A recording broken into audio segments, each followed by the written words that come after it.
Nepotismo ang issue natin. Kaya kung ilalagay mo ang pangalan ni Rafael sa ibabaw ng pangalan ko, hihilahin lang niya ako sa mga eskandalo. Masayang-masaya ang mga naninirahan sa Sitio 164 dahil inannounce na ni Rafael na sila ang beneficiaryo ng mga tinayo niyang libreng pabahay kaya hindi na sila tatawaging informal settler.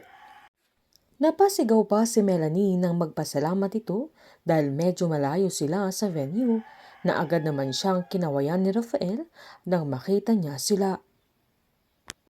Habang nagbubulungan naman ang mga katabi nila Aling Nadia na dedma kay Rafael sa issue niya para hindi makalkal na may kabit siya, kaya sinita sila ni Melanie na huwag silang maniniwala sa mga chismis na agad namang sinaad ng mga babae na totoo ang mga sinasabi nila dahil sa viral video nila ni Rafael at nagsabunutan pa sila Mercedes at Divine, pero sinaad ni Melanie na hindi pa nila alam kung ano ang buong nangyari, na personal problem yun ng mga sagrado, sabay sinabihan niya silang buti nga at natutulungan pa sila ni Governor Rafael.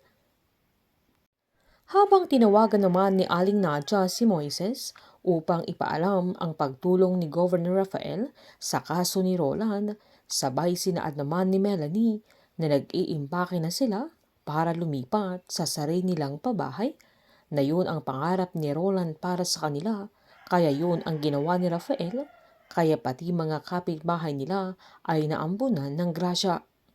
Pinasundan naman ni Rafael sila Attorney Manuel para masigurong aalis ng bansa sila Percy at ang mami niya, at masisiguro nilang sumunod si Attorney Manuel sa kanilang usapan.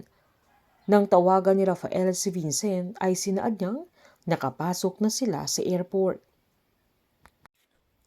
Habang nang nag-meeting naman sila Eleazar ay sinabihan siya ni Divine na mag-behave siya dahil naglalandian na naman sila ni Janet sa harapan nila. Sinumbat naman ni Eleazar na siya pa talaga ang kailangang mag-behave, kaya agad pinaalala ni Jaime ang mga kapalpakan niya. Agad namang sinaad ni Eleazar na yun ang dahilan kung bakit gusto silang pagpalitin ni Rafael ng posisyon na tatakbuhan nila sa eleksyon, na agad namang sinaad ni Rafael na pag-uusapan pa nila ang bagay na yun, na agad namang pinakita ni Eleazar yung viral video nila Divine na bakit hindi yun ang pag-usapan nila. Sabay tinanong niya si Divine kung anong intervention ang gagawin niya dahil siya ang sangkot sa iskandalong yun, sabay sinumbat niya kay Rafael na parang may pinaglalaban ng asawa niya dahil baka naaagrabyado na, kaya tumatapang ito. Agad namang sinaad ni Divine na madali lang nilang linisin ang gusot na yun dahil pinatrack na nila yung taong kumuha ng video at sinabihan nilang burahin na niya dahil kung hindi ay kakasuhan nila at madaling makalimutan ng mga tao ang video na yun, kaya malulutas ang problema nila. Sinumbat naman ni Eleazar na ganun kasimple kung issue nila, pero pag issue niya ay defuse agad, sabay pinalakpakan pa niya ang tatlo. Habang magdidesisyon na si Jaime na si Rafael ang tatakbong presidente at si Eleazar ang vice-presidente, pero hindi naman papayag si Eleazar.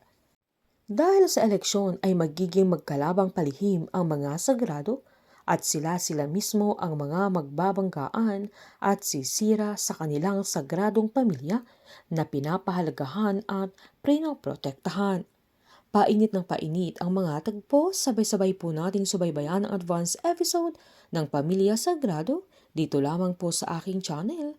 Patuloy lamang po manood at mag-subscribe para ma-update po kayo sa mga susunod na episode.